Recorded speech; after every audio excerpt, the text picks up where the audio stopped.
Hello everyone, welcome back to my channel. अब हम क्या देखने वाले हैं कि इरेशनल नंबर को नंबर लाइन पर बताते हैं। तो हम पहले रैशनल नंबर और इरेशनल नंबर क्या होते हैं इसका एक बार रिकैप करेंगे।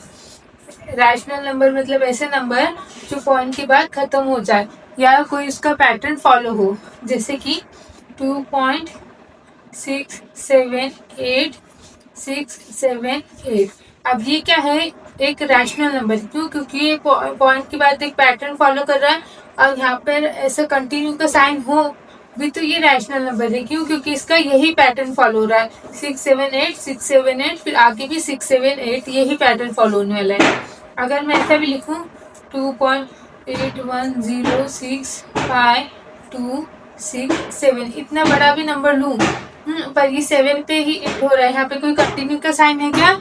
नहीं। तो मतलब 7 नंबर, इसके बाद कोई कंटिन्यू का साइन नहीं है और यहाँ पर वो एंड हो गया है, मतलब वो रैशनल नंबर है। हाँ, अगर इसी को मैं ऐसे कंटिन्यू का साइन बता दूं तो ये इरेशनल नंबर है। क्यों? क्योंकि इसका कोई पैटर्न फॉलो नहीं हो रहा है और ऊपर से ये कंटिन्यू भी है। तो आपने अगर वो वाली वीडियो नहीं देखी रैशनल और इरेशनल नंबर क्या होते हैं तो वो एक बार देख लो। तो हम पहले √2 को नंबर लाइन पर बताएंगे। उसके लिए हमें क्या करना है, पहले एक ऐसी नंबर लाइन निकाल लेनी है। अब इतना तो सभी को पता है, यहाँ पर सेंटर में क्या मार्क होता है? 0। और राइट हैंड साइड में क्या आते हैं? प्लस नंबर आते हैं और लेफ्ट हैंड साइड में माइनस नंबर आते हैं। तो पहले इनको नंबर दे दो।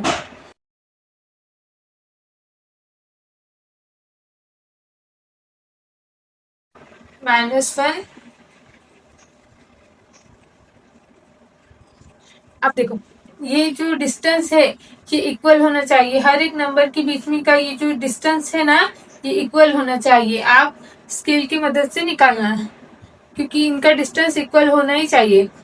अब हमें क्या करना है, नंबर 1 इसका जो पॉइंट है वो क्या इंडिकेट कर रहा है? ए इंडिकेट कर रहा है। तो ए में से एक हमें परपेंडिकुलर लाइन निकालनी है। परपेंडिकुलर लाइन कैसे निकालेंगे हम? ऐसी। आप स्केल की मदद से निकालना। परपेंडिकुलर लाइन हमें पॉइंट ए पे से निकालना है। अब क्या करना है हमें कि जो परपेंडिकुलर लाइन है ना उस पे एक पॉइंट बनाना है। जो वो पॉइंट का नाम क्या होगा? पी। ये परपेंडिकुलर पर एक हमें पॉइंट मार्क करना है। तो हम कैसे मार्क करेंगे? ये जो 0 और 1 का बीच का जो डिस्टेंस है इसको हम ट्रैक करेंगे ऐसे। ये कंपास है, इसकी मदद से हम ये दोनों 0 और 1 के बीच में का डिस्टेंस ट्रैक करेंगे। ऐसे ऐसे ट्रैक कर लिया। अब क्या करना है हमें, ये जो नीडल है वो पॉइंट ए पे रखना है और जो पेंसिल वाला साइड है वो ये परपेंडिकुलर लाइन पर रखना है। यहाँ पर एक पॉइंट बना दो और ये वाला पॉइंट क्या होगा? पॉइंट पी होगा। और आपको इंस्ट्रक्शन बताए गए हैं कि जो 0 वाला पॉइंट है वो ओ इंडिकेट कर रहा है। पॉइंट कौन सा इंडिकेट कर रहा है? ओ। हमने पी पॉइंट कैसे मार्क किया? 0 और 1 के बीच में का जो डिस्टेंस है तो हमने उसको ट्रैक किया कंपास की मदद से। फिर हमने निडल ए पर रख के यहाँ पर मार्क किया। डिस्टेंस ट्रैक करने के बाद यहाँ पर मार्क किया तो यहाँ पर हमें कौन सा पॉइंट मिला? पॉइंट पी मिला।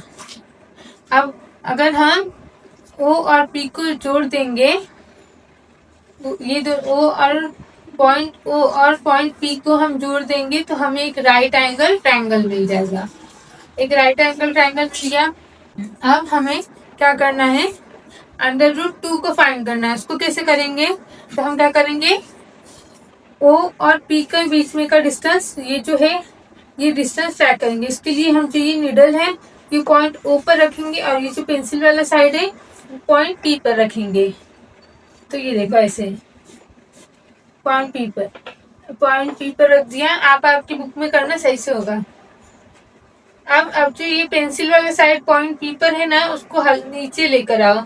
ऐसा एक कर्व फॉर्म होगा।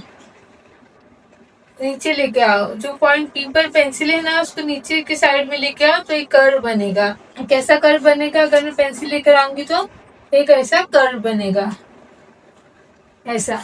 तो ये जो पॉइंट है, ये जो पॉइंट हमें मिला ये क्या है? हमारा √2 है।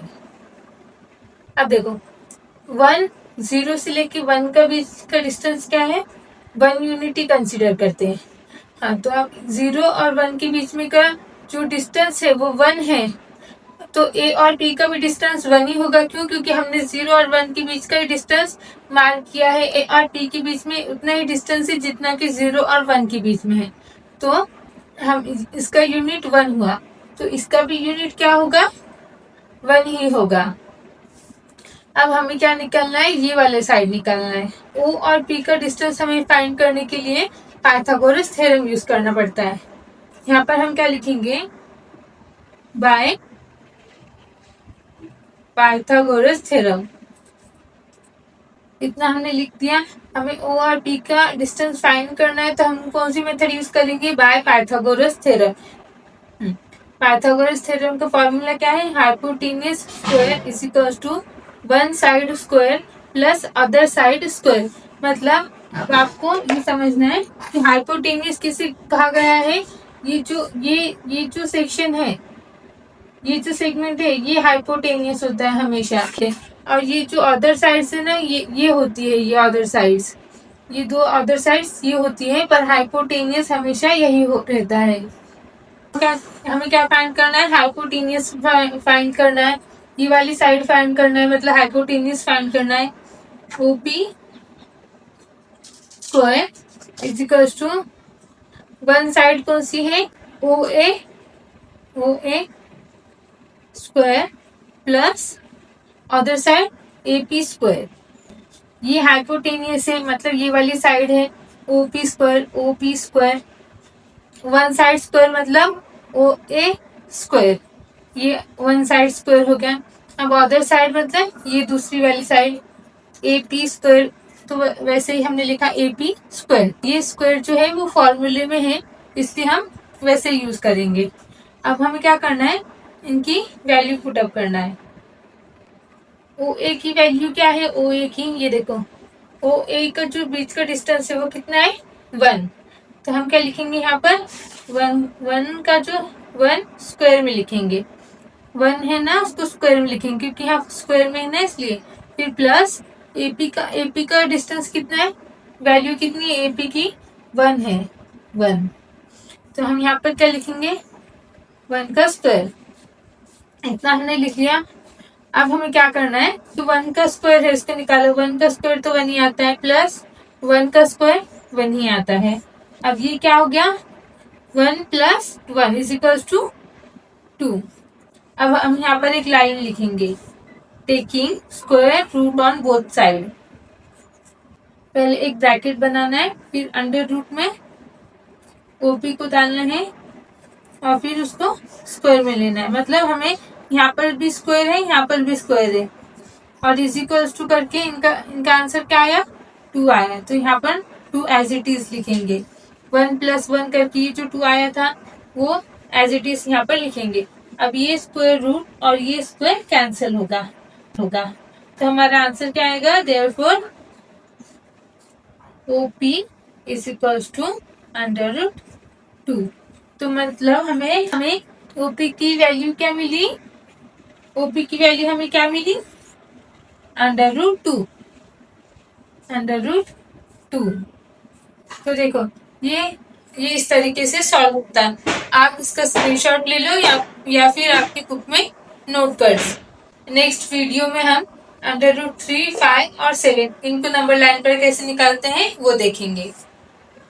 अगर आपको ये वीडियो इन्फॉर्मेटिव लगी है तो लाइक, कमेंट और सब्सक्राइब कर दो, उसके लिए पैसे नहीं लगते। हाँ, अगर आपको कोई डाउट है तो कमेंट कर दो, हम उस पर भी वीडियो बनाएंगे।